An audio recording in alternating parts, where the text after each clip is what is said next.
Brother చెప్పండి, దేశంలోని విద్యా వ్యవస్థ పరిరక్షణ కోసం విద్యార్థులంతా కూడా శాంతియుత ధర్నా చేస్తా ఉంటే విచక్షణ రహితంగా పోలీసులు వారిపై ప్రవర్తిస్తున్నటువంటి తీరుని ఏ విధంగా చూస్తారు? అది వెరీ బ్రూటల్ అండి. ఒక పక్కన జేపీ నడ్డా గారితో చర్చలు చేయడానికి సిజేపీ వాళ్ళు వెళ్ళారు. ప్యారలల్ గా ఇక్కడ లాఠీ చార్జ్ జరిగింది. ఆ లాఠీ చార్జ్ కూడా ఏదో క్రౌడ్ కంట్రోల్ లో భాగంగా జరగలేదని అందరికీ తెలుసు. టియర్ గ్యాస్ ఉపయోగించడం గానీ, ఎక్స్పైర్ అయిపోయిన టియర్ గ్యాస్ ఉపయోగించడం గానీ, సేల్ ఉన్న లాఠీలు ఉపయోగించడం గానీ, ఆడవాళ్ళని కాకుండా చిన్న పిల్లలని కాకుండా వాళ్ళని ఎక్కడ పడితే అక్కడ టచ్ చేస్తూ కొట్టడం అనేది అది వాళ్ళకి ఎందుకంత ఖర్చు ఉందనేది మనం ఆలోచించాలి. అందులో వన్ ఆఫ్ ద కమాండర్, ఒక ఉమెన్, ఈవెన్ తన ఇన్స్టాగ్రామ్ స్టోరీస్ లో కాక్రోచెస్ గురించి హేళనగా మాట్లాడటం, మేము ఇంతే తిరుగుబాటు చేస్తాం పోలీసులు కానీ, వాళ్ళు పోలీసులా ఉగ్రవాదులా అని అడుగుతున్నాను. విద్యార్థులను కొట్టిన పోలీసులు ఢిల్లీ పోలీసులు ఉగ్రవాదులు, రాసుకోండి. ఉగ్రవాదులు వాళ్ళు కాదు, భారతీయులు. జస్ట్ యూనిఫామ్ ఉంది అంతే వాళ్ళకి. అఫ్ కోర్స్ ఇప్పుడు police has to implement the law and order. They have to enforce the law, but not at the whims and fancies of the people sitting on the throne. ఆ పైన వాళ్ళ దగ్గరికి మాట్లాడడానికి వెళ్ళినప్పుడు మీరు లాఠీ చార్జ్ ఎందుకు చేశారు? నా క్వశ్చన్ అదే. ఆ పైన నుంచి వచ్చింది ఆర్డర్, వాళ్ళతో మాట్లాడడానికి చర్చలు చేయడానికి వెళ్ళినప్పుడు మీరు ప్యారలల్ గా ఇంత బ్రూటల్ గా క్రౌడ్ కంట్రోల్ చేయటం వేరు, ఇంత విచక్షణ రహితంగా పిచ్చి కుక్కలను కొట్టినట్టు కొట్టడం వేరు. సిగ్గుందా ఢిల్లీ పోలీస్ మీకు అసలు? ఎందుకు ప్రవర్తిస్తున్నారు? ప్రభుత్వం పడిపోతుందనే భయం ఏమైనా పట్టుకుందంటారా బీజేపీకి? ఒకటండి, వాళ్ళు ఏ మతాన్ని అయితే యూజ్ చేసి రాజకీయం చేస్తున్నారో, వాళ్ళ తప్పుల్ని ఎవరైతే ఇప్పుడు బయటకు వచ్చి క్వశ్చన్ చేస్తున్నారో వాళ్ళు జీర్ణించుకోలేకపోతున్నారు. 4 రోజులు చూస్తే పిల్లలే కదా వెళ్ళిపోతారు అనుకున్నారు. ఒక దెబ్బేస్తే వాళ్లే మాటింటారులే అని దెబ్బ కొడేశారు, అయినా కదలట్లేదు.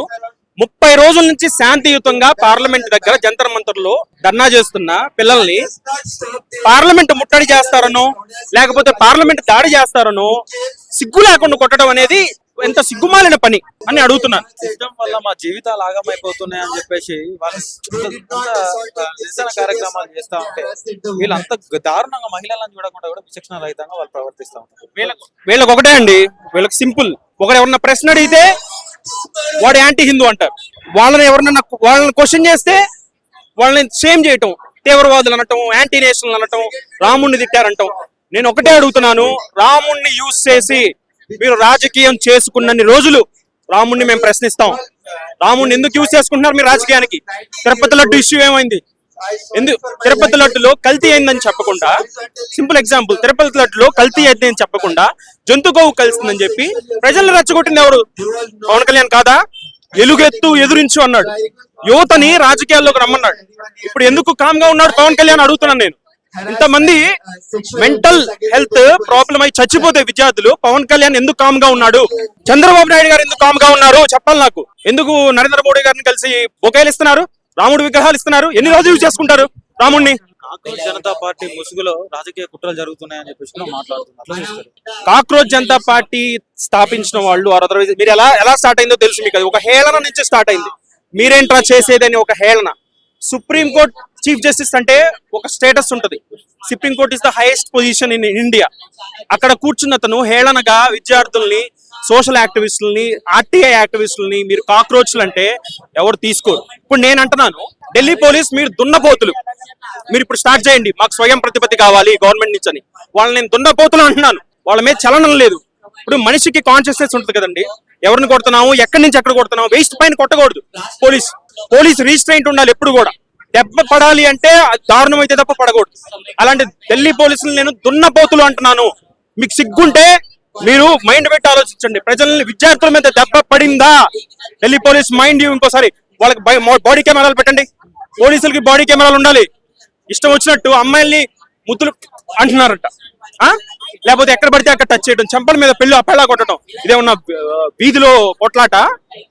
జంతువులు అనుకుంటున్నారా? పోలీస్ బ్రుటాలిటీకి ఖచ్చితంగా వాళ్ళందరినీ రెసిగ్నేషన్ అడగాలి పోలీసులకి. ధర్మేంద్ర ప్రధాన్ రాజీనామా తర్వాత అయిపోయింది. ఆయన అప్రస్తుతం. ధర్మేంద్ర ప్రధాన్ రాజీనామా చేస్తాడు, అది వేరే విషయం. హోమ్ మినిస్టర్ రాజీనామా చేయాలి. నరేంద్ర మోడీ వచ్చి సోరీ చెప్పాలి విద్యార్థులందరికీ. తెక్కగా ఉన్నాయండి. దేశంలో ఇంత దారుణం జరుగుతున్నా కూడా సిజేఐ మాట్లాడుతూ ఇంత అంటే సోషల్ మీడియాలో వస్తున్నటువంటి వీడియోలు చూసి అంత టైం లేదు అని చెప్పి మాట్లాడుతా ఉన్నారు. ఎట్లా చూస్తారు? ఏమండి ఒకటే, ఇప్పుడు ఎవరైతే కాక్రోచ్ మీరు గట్టర్స్ నుంచి వచ్చారు పారాసైట్స్ అని చెప్పి హేళన చేశాడు, ఆయన దగ్గరికి వెళ్ళి మీరు న్యాయం అడిగితే అలాంటి సమాధానాలే వస్తాయి. మాకు వీడియోలు చూసి టైం లేదు, నేను కాక్రోచ్ అని మిమ్మల్ని హేళన చేశాను, మీరు నా దగ్గరకు వచ్చి ఒక సమాధానం కోరుకుంటున్నారు, నాకు టైం లేదనే చెప్తాను. ఆయన నుంచి ఇంకొక మేము గొప్పగా మీరు ఆన్సర్ ఏమో ఎక్స్పెక్ట్ చేస్తున్నారు? ఆయన అలానే శాంతి భద్రతలు దాటిపోతున్నాయి, చేదారిపోతున్నాయి కదా. ఆయనకు అవసరం లేదండి. ఆయనకి ఏం కావాలి? రామ మందిరం కావాలి, బీజేపీ కావాలి, అంతే. ఆ రెండు ఇంపార్టెంట్ ఇష్యూస్ ఇప్పుడు మనకి, రామ మందిరం, BJP issue, Tirupati laddu issue. ఇప్పుడు నేను ఇట్లా మాట్లాడుతున్నాను కదా, నన్ను ఇప్పుడు గొర్రెనో అంటారు, లేకపోతే మతం మారానో అంటారు. నేను విద్యార్థిని ఒప్పుకోరు, నేను యూపీఎస్సీ ప్రిపేర్ అయ్యానని ఒప్పుకోరు, ఎంత చెప్పినా వినరు. నేను నా అందరి డిమాండ్స్ చెప్తున్నారు, అవి ఇంప్లిమెంట్ చేయాలి. నా మెయిన్ డిమాండ్ ఏంటంటే ఎవరైతే పోలీస్ బ్రూట్ ఫోర్స్ ఉపయోగించారో వాళ్ళందరినీ ప్రాసిక్యూట్ చేయాలి. వాళ్ళని బ్రూట్ ఫోర్స్ యూజ్ చేయమని చెప్పినా వాళ్ళ పై నేత ఎవరైతే ఉన్నారో, ministry of home affairs head ఎవరైతే ఉన్నారో, అమిత్ షాజీ ఎవరైతే ఉన్నారో, శ్రీ అమిత్ షాజీ ఎవరైతే ఉన్నారో, ఆయన ఇమీడియట్ గా రాజీనామా చేయాలి. ఆయన కూడా రాజీనామా చేయాలి, లేకపోతే ప్రజల ముందుకు వచ్చి క్షమాపణ చెప్పాలి. ఎందుకు వాడాడు ఫోర్స్, ఎందుకు వాడాడు? 30 రోజుల నుంచి శాంతియుతంగా అక్కడ కూర్చున్న విద్యార్థుల పైన ఫోర్స్ వాడాల్సిన అవసరం ఏంటి? నా క్వశ్చన్, మేజర్ క్వశ్చన్ అదే. వాళ్ళని ప్రాసిక్యూట్ చేయాలి. మేడం చెప్పండి, అసలు ఈ రోజు ఇందిరా పార్క్ లో ధర్నా పెట్టడం గల మెయిన్ రీజన్ ఏంటి? ఎందుకోసం? Obviously main reason is like injustice students ki aindi akkada Delhi lo for asking accountability. Like just meer chesina tappuni meer accountability teeskoni you should resign. That is the whole point. And adu odlesi they are just attacking us back with the students and everything. This is all bullshit. And just because వాళ్ళు చేసిన తప్పుని cover up చేసుకోవడానికి they are just going through so down. ఎంత కిందికి వెళ్ళిపోవచ్చో అంత కిందికి వెళ్ళిపోతున్నారు. Accountability లేదు, రెస్పాన్సిబిలిటీ లేదు, ట్రాన్స్పరెన్సీ లేదు, ఏమీ లేదు. నార్మల్ బేసిక్ హ్యూమానిటీ కూడా లేదు. ఇలా నిరసన కార్యక్రమాలు చేస్తున్న వారందరినీ కూడా యాంటీ నేషనల్స్ అని ముద్ర వేస్తా ఉన్నారు. ఎట్లా చూస్తారు ఇదంతా? Anti nations are the one who actually don't speak, because this is a democracy. Democracy ఎలా నడుస్తుంది? When you criticize, this is wrong, this is wrong, this is right, this is wrong. అదే same people if you do something good అది appreciate చేస్తారు కదా. Appreciate చేసినప్పుడు తీసుకో, you are able to take. మరి appreciate చేయనప్పుడు తప్పు చేస్తే తప్పు అని చెప్పినప్పుడు ఎందుకు why are you not able to take that? There's a difference. So it's just a democracy. And anti-nationals and the thing ఏదైతే ఉందో, these are basically fools in my point of view. Because everyone should know their opinions ఉండాలి, opinions communicate చేసి అది మార్చుకోవాలి. Right wrong అన్నది ఒకటి ఉంటది. So everyone should know that what is right, what is wrong అన్నది. ప్రభుత్వం పడిపోతుందనే భయం బీజేపీకి పట్టుకున్నట్టు? పట్టుకోవాలి యాక్చువల్లీ, ఇట్ షుడ్. ఎందుకంటే they are not justifying their roles basically. So వాళ్ళ ఏదైతే రోల్ కి వాళ్ళు వెళ్ళి కూర్చున్నారో, I don't think so they are capable. So they should I would say they should resign and they should go. Beti Bachao Beti Padhao అంటున్న మోడీ అంటున్నాడు కదా, సో మహిళలను అంత దారుణంగా కొడుతున్నారు రోడ్ల మీద, జంతర్ మంతర్. అసలు ఏం చేస్తున్నాడు మోడీ గారు అంటే? Exactly, and I am not surprised why Delhi is number one for the rape and all everything. There is no like basic humanity. నేను అందుకే మెన్షన్ చేశాను, there is no basic humanity. Like leave about gender, there is no humanity at all. Like ఇట్లుంటది, ఒక మనిషిని మనిషిగా చూస్తే then you come like women, men and gender వస్తుంది. నువ్వు హ్యూమానిటీయే లేదు అక్కడ. అండ్ ఇంకా డిస్గస్టింగ్, ఇక నేనేం చెప్పలేను, it's disgusting. Like to be living in this kind of environment and still people expecting us to be silent is something very disgusting. And we should speak and we should speak out and we should tell our opinions. We should keep our opinions in the table so that we can able to tell what is right, what is wrong.